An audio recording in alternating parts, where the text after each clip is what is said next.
नमस्कार दोस्तों। आप सभी का स्वागत है एक और नई कहानी में। कहानी को पूरा जरूर सुने। एक पति पत्नी की कहानी।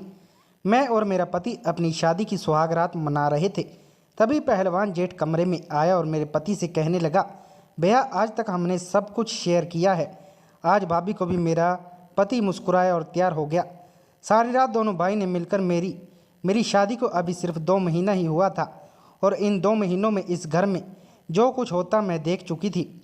उसने तो मेरे होश उड़ा के रख दिए थे। कहाँ मैं शहर की रहने वाली पढ़ी लिखी लड़की शादी करके यहाँ गांव में आ चुकी थी। मुझे तो लगा था कि यहाँ मेरी ज़िंदगी बड़ी सुकून से गुजरेगी, मगर यहाँ के लोगों के अरमान शहर के तरीके बड़े ही अजीब थे। यहाँ तक तो बिल्कुल ठीक था, मगर मेरा जेठ तौबा तौबा, उसे देखकर ही मेरा वजूद कांप जाता था। पूरे खानदान में उसके जैसा मर्द शायद किसी ने देखा होगा। जेठानी तो अपने पति की दीवानी थी। उसका बस चलता तो जेठ को कमरे से बाहर कदम भी रखने न देती। उनका बस जैसा लंबा कद और फिर पहलवान जैसी ताकत और शरीर। जब पहली बार जेठ को देखा तो मुझे ही लगा कि जैसे उनका शरीर ही यकीनन पहलवानी करते होंगे। मगर मेरे पति का कहना था कि वह तो बस खेती बाड़ी करते हैं, इसके अलावा तो उनको कुछ नए और काम नहीं आता है। शादी के 2 महीने तो बहुत आराम से गुजर गए थे, लेकिन जैसे जैसे वक्त गुजरता रहा मेरा जेठ मेरी ज़िंदगी को मुश्किल करता जा रहा था।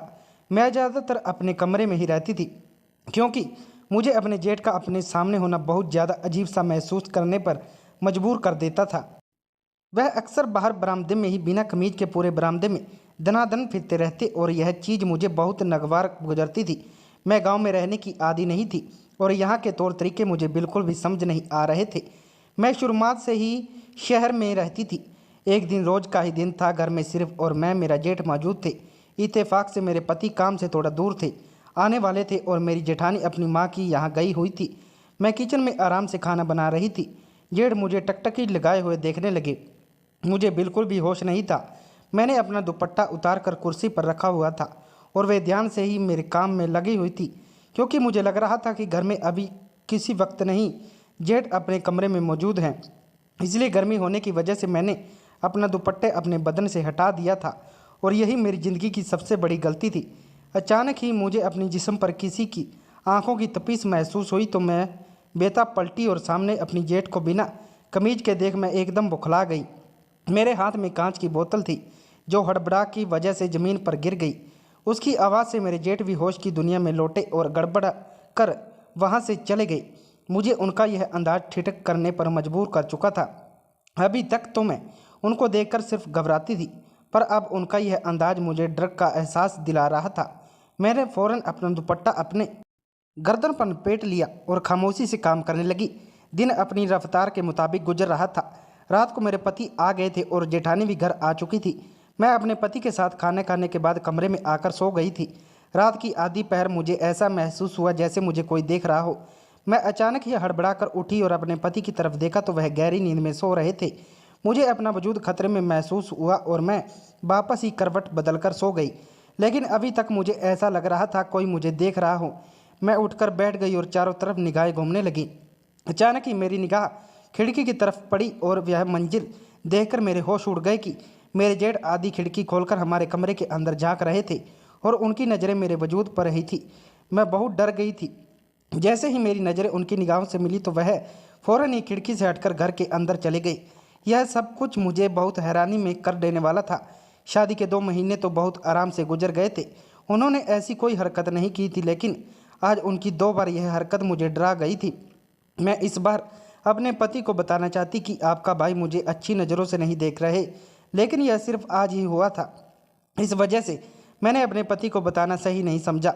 मेरे दिमाग में यही बात आई कि कहीं उनको बुरा न लग जाए, क्योंकि वह उनके भाई और बड़ा भाई तो वैसे भी बाप की जगह होता है। और पहले ही मेरी माँ ने मुझे समझा दिया था कि किसी से बहस मत करना, किसी से कुछ भी मत कहना। पहले ही सब यही कह रहे थे कि शहर की लड़की है। मेरे दिल में यही बात बैठ गई थी।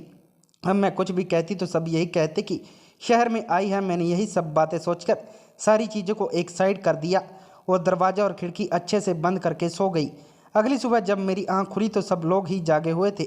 मेरी जेठानी की एक बेटी थी जो अभी सिर्फ 8 साल की थी।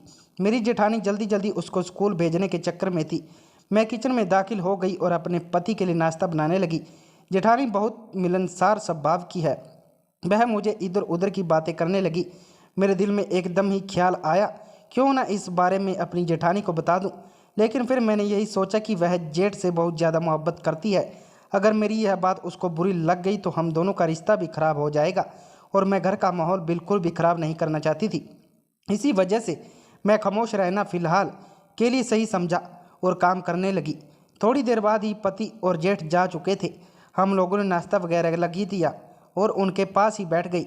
मैं इस तरीके से बैठी कि मेरा पति और जेठ आमने सामने टेबल पर बैठे हुए थे और मैं उनके बीच वाले हिस्से में बैठी थी, और मेरे जेठानी भी मेरे सामने बैठी हुई थी। टेबल चौकोर हिस्से में लगा हुआ था। अचानक ही बात करते करते मेरे जेठ ने मेरे हाथ पर हाथ रख दिया।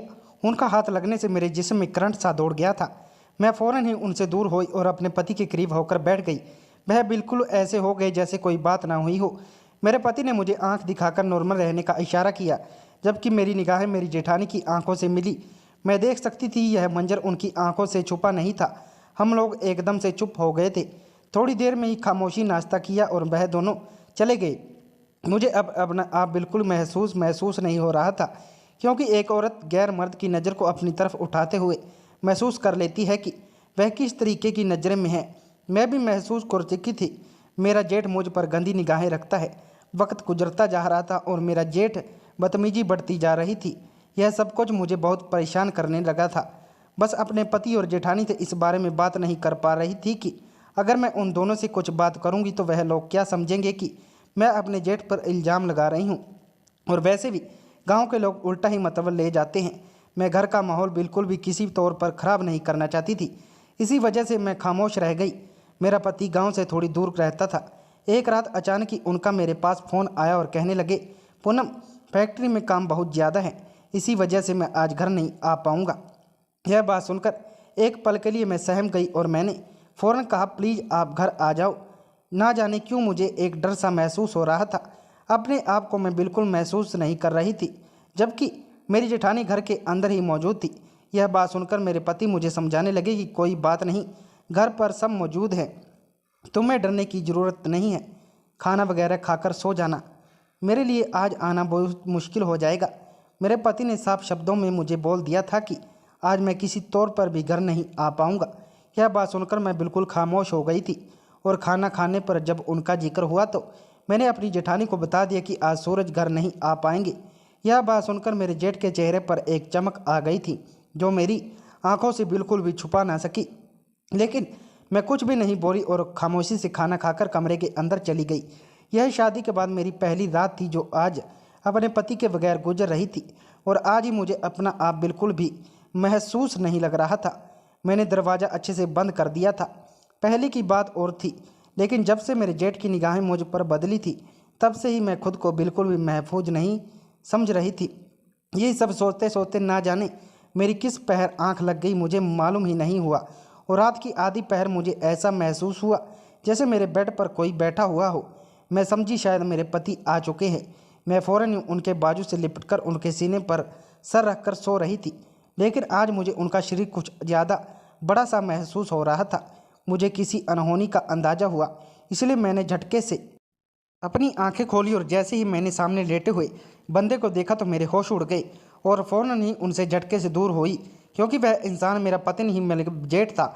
उनके हाथ में एक नाइटी थी। वह देखकर मैं बहुत ही ज़्यादा डर गई थी। वह अचानक ही मेरे नज़दीक हो गए और कहने लगे, अरे तुम मुझसे दूर क्यों हो रही हो, मैं तुम्हारे पति जैसा ही तो हूँ, मेरे करीब आओ। उनकी यह बात सुनकर मैं बहुत ज़्यादा डर गई थी। उनका अंदाज बहुत अजीब था। मैं डर के मारे कांपने लगी। मैं शोर मचाना चाहती थी, लेकिन ऐसा लग रहा था जैसे मेरे गले में आवाज़ नहीं हो। बिल्कुल खामोश हो चुकी थी और टकटकी बांधे अपने जेठ को देख रही थी। अचानक ही मेरे जेठ मुझसे गलत गलत बातें करना शुरू हो गए। वह कहने लगे कि तुम बहुत ज़्यादा खूबसूरत लग रही हो। आज अगर सूरज घर पर नहीं है तो हम दोनों को आज की रात का फ़ायदा उठाना चाहिए। मैंने तुम्हारी भाभी को नींद की गोलियां दे दी हैं, वह सो चुकी है। अब हम दोनों आराम से अपनी रात को रंगीन कर सकते हैं। मुझे जो भाभी का आसरा था, जब पता चला उनको भी नींद की गोलियां देकर सुलाया है, यह सुनकर मेरा दिल बैठता जा रहा था। मैं तुम्हारे लिए शहर से यह नाइटी लेकर आया हूँ, जाओ यह पहनकर आओ और मुझे दिखाओ कि तुम कैसी लग रही हो। तुम शर्मा क्यों रही हो? शहर की लड़कियां तो बेबाक होती हैं। अरे वह तो खुशी से ऐसे कपड़े पहनती हैं। तुम्हारा जिस्म बहुत खूबसूरत है, इसलिए मैं काले रंग की नाइटी लाया हूँ, क्योंकि तुम्हारे गोरे बदन पर काले रंग बहुत जचेगा। यह बात सुनकर मेरे होश पैर बहुत बुरी तरीके से कांपने शुरू हो गए थे। उनकी गंदी नज़रें मेरे जिस्म के आर पार हो रही थी। मैंने खुद से हिम्मत जमा की और वह मेरा हाथ पकड़कर धीरे धीरे सहला रहे थे। मैंने फौरन ही उनको खुद से दूर झटका और बेड से उतरकर थर थर काँपने लगी। मेरा वजूद पसीने से सारा भीग चुका था। मुझे समझ नहीं आ रहा था कि मैं क्या करूं। अगर मैं चीखती चिल्लाती तो कोई फ़र्क नहीं पड़ता, क्योंकि मेरी भाभी को वह नींद की गोलियां दे चुके थे, यानी उनको बिल्कुल भी होश नहीं था। यह सब कुछ सोच समझ के मेरे रोंगटे खोना शुरू हो गए। मैं वहाँ से भागने की कोशिश करने लगी तो अचानक ही मेरे जेठ ने मुझे दबोच लिया और बेड पर फेंक दिया। और अचानक ही उन्होंने अपनी कमी, मेरी शादी मेरा बाप आपकी पसंद के मुताबिक हुई थी। मैं इस शादी से बहुत नाखुश थी, क्योंकि मैं गांव में शादी नहीं करना चाहती थी। मैंने अपने माँ बाप को बहुत तरीके से समझाया था कि मैं शहर में रही हूँ, मैं शहर वाले लड़के से शादी करूँगी, लेकिन उन्होंने मेरी एक ना सुनी और मेरे पति से मेरी शादी बहुत धूमधाम से कर दी थी। पहले पहले तो मैंने बहुत शोर मचाया, लेकिन जब मैंने अपने माँ बाप की खुशी इस रिश्ते से देखी तो अच्छी बेटी की तरह मैंने खामोशी से सर झुका लिया था। शादी हो जाने के बाद सबसे पहले अपनी जेठानी से मिली। वह औरत बहुत अच्छी थी, उसका रवैया बहुत अच्छा था। अगले दिन मैंने सबसे अच्छी चीज़ वहाँ की यह देखी कि वहाँ का माहौल बहुत बड़ा सुकून था, लेकिन वहाँ के तौर तरीके मुझे बिल्कुल भी पसंद नहीं आए थे, क्योंकि वहाँ पर छोटी छोटी बातों का बहुत अलग ही मतलब निकाला जाता था। औरतों को लेकर बहुत ज़्यादा शक्ति थी। मेरी जी ने अपनी पति से बहुत डरती थी, लेकिन मैंने एक चीज़ नोट की थी कि वह अपने पति से बेइंतहा मोहब्बत करती थी। यह सब चीज़ मुझे बहुत अच्छी लगती थी, लेकिन कभी कभी चीज़ मुझे बाजार देती। शादी के 2 दिन हो चुके थे, लेकिन अभी तक मैंने अपने जेठ को नहीं देखा था। मेरा सामना उनसे अचानक ही हुआ था और उनको देखते ही मेरे अंदर डर की एक लहर दौड़ गई थी। वह इंसान देखने में बहुत मजबूत जिस्म का था, जबकि मेरा पति इतनी मजबूत जिस्म का मालिक नहीं था। और मैंने ईश्वर का शुक्र किया था कि मेरा पति इतने ज़्यादा मजबूत जिस्म का मालिक नहीं है। मैंने एक बार नोट की थी, मेरा जेठ मुझे देखकर एक लम्हे के लिए चौंक गया था। दिन गुजरते जा रहे थे और मैं अपने जेठ से कतराती रही थी। यह बेधड़क बिना कमीज के धोती में पूरे बरामदे में घूमते रहते थे। यह सब चीज़ मुझे बिल्कुल भी पसंद नहीं आई थी। मैंने घर में अपने माँ बाप और भाई को कभी इस तरह के लिबास में नहीं देखा, इसलिए मुझे अपने जेठ का ऐसे आधे कपड़े में होना बहुत बुरा लगता था। अपने आप को बहुत छुपा कर रखने की आदत थी। लेकिन एक दिन मेरी बदकिस्मती यह हुई थी कि मेरे जेठ ने मेरे जिस्म के उभरा को देख लिया था। मैं बिना किसी की परवाह किए बगैर बिना दुपट्टे के पसीने से शराब हालात में किचन पर काम कर रही थी। और उस वक्त ही मैंने जिस्म की खूबसूरत अंगों को, जो सिर्फ मेरे पति के लिए थे, वह देख चुके थे। और उसके बाद से ही उनकी नीयत मुझ पर ख़राब हो गई थी, और यही मेरे लिए सबसे बदकिस्मती थी। उस दिन के बाद ही मेरे जेठ के तौर तरीके के साथ बदलने लगे थे। वह अचानक ही मुझे बहाने बहाने से छूने लगे थे। उनकी गंदी निगाहें मेरे जिस्म के आर पार महसूस हुई थी। पहले जो मैं दुपट्टे से अपने आप को छुपा रखती थी, अब मैं एक बड़ी चादर लेना शुरू कर दी थी। मैं अपने जिस्म का एक भी हिस्सा उनको बिल्कुल भी नहीं दिखाना चाहती थी, लेकिन वह इंसान उसके बावजूद भी मुझे ऐसे घूरता था जैसे मेरे अक्सरे रहा हो। एक दिन जब मेरा पति काम से वापस नहीं आया तो वह उनकी गैर मौजूदगी का फ़ायदा उठाकर कमरे के अंदर आ गया था और मुझे एक नाइटी देते हुए गंदी गंदी बातें करने लगा था। मैं फ़ौरन ही वहाँ से भागना चाहती थी, लेकिन उससे पहले ही उस शख्स ने मुझे दबोच लिया था और बेड पर फेंक कर अपनी कमीज उतारने लगा था। यह सब कुछ मेरे लिए किसी क़यामत से कम नहीं था। मैं किसी भी तौर पर अपनी इज्जत बचाना चाहती थी, लेकिन यह मेरे लिए अब मुमकिन साबित होने वाला था। यह शख्स देखते ही देखते अपनी औकात पर आ चुका था और मुझे बेपर्दा करके मुझ पर हावी हो गया था। मैं तकलीफ़ के मारे रो रही थी, तड़प रही थी, उसकी मिन्नतें कर रही थी कि मुझे छोड़ दो, मैं तुम्हारे भाई की पत्नी हूँ, इसलिए मुझ पर रहम करो। लेकिन वह इंसान दरिंदा साबित हुआ। वह बिल्कुल भी रहम नहीं कर रहा था। मैं चीख कर अपनी जेठानी को आवाज़ दे रही थी, मगर मेरी आवाज़ दबी थी। तकलीफ़ के मारे मेरी आवाज़ भी नहीं निकल रही थी। हैरान आंखों से देख रहा था। उन्हें बिल्कुल भी अंदाज़ा नहीं था कि मैं उन्हें थप्पड़ मारूंगी, बल्कि मेरा दिल चाह रहा था कि मैं अपने पति का सर फोड़ दूं। मैं गुस्से से चिल्ला रही थी, कहने लगी, आपने मुझे लवारी समझा हुआ है कि मैं आपके भाई के साथ रातें गुजारी हूँ। आप जैसे घटिया इंसान के मैं 1 मिनट यहाँ नहीं रुकूंगी। उससे पहले ही मेरा पति मुझ पर हावी हो चुका था और मेरी सारी बची हिम्मत भी पल में तोड़ दी थी। वह दोनों भाई ही जंगली थे, बिल्कुल भी उन लोगों में एहसास नाम की चीज़ नहीं थी। शाम के वक्त मेरी आँख खुली तो मेरे पास मेरी जेठानी बैठी हुई थी। मैं बिना कपड़ों के बेहाल पड़ी हुई थी। उसकी शर्मिंदगी निगाहें और चेहरे को देखकर मुझे समझ आ चुका कि वह यह सारी चीज़ों से आग है। मैंने उसकी तरफ देखते हुए पूछा, आप यह सब कुछ कैसे बर्दाश्त करती हैं? मेरी आंखों से आंसू लगातार बह रहे थे। वह मेरी तरफ देखते हुए कहने लगी, जब से मेरी शादी हुई है तब से ही कहने लगी, मुझे यकीन नहीं आ रहा कि तुम्हारा पति तुमसे इतना प्यार करता था, उसके बावजूद उसने तुम्हारे लिए यह सब करवा दिया।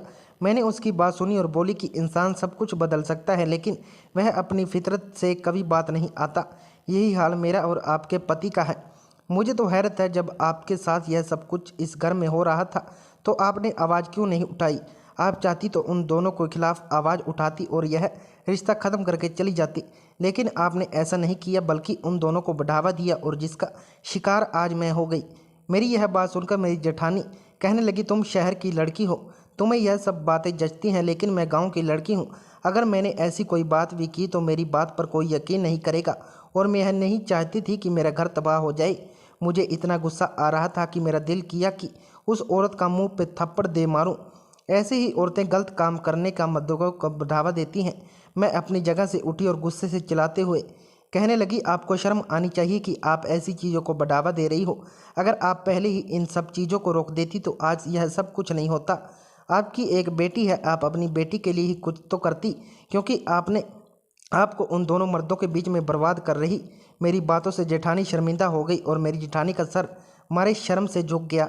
मैं अपनी जगह से उठी और बाथरूम में फ्रेश होकर आई और जाकर अपना सामान पैक करने लगी। मेरी जेठानी मुझे देखकर पूछने लगी कि आप यह क्या कर रही हैं? मैंने उसे कोई जवाब नहीं दिया और अपने घर आ गई। घर आने के बाद मेरे माँ बाप ने मुझे बहुत सवाल जवाब किए, लेकिन मैंने उनको यही कहा कि जिसको आपने मेरे लिए चुना था वह एक दरिंदा है और इस दरिंदे ने मेरी ज़िंदगी तबाह कर दी। थोड़े दिनों बाद ही मैंने अपने पति से डाइवोर्स ले ली। मैं उस दरिंदे इंसान के साथ बिल्कुल भी अपनी ज़िंदगी गुजार नहीं सकती थी, जिसको इंसानियत के शब्द के बारे में भी ना पता हो। कुछ साल बाद मुझे मालूम हुआ कि मेरी जेठानी भी अपनी बेटी के साथ उन दोनों जानवरों से अलग हो गई थी और उसने भी अपने पति से डिवोर्स ले ली। मैं उस गांव में भी बहुत अच्छे सुलझे और समझदार इंसान देखे थे, लेकिन यह दोनों भाई बिल्कुल अलग ही थे। शायद कम उम्र में ही उनके माँ बाप की मृत्यु हो चुकी थी और यह दोनों भाई एक दूसरे से बहुत करीब थे और हर बात एक दूसरे से शेयर करते थे और अपनी चीज़ एक दूसरे के साथ बांटते थे।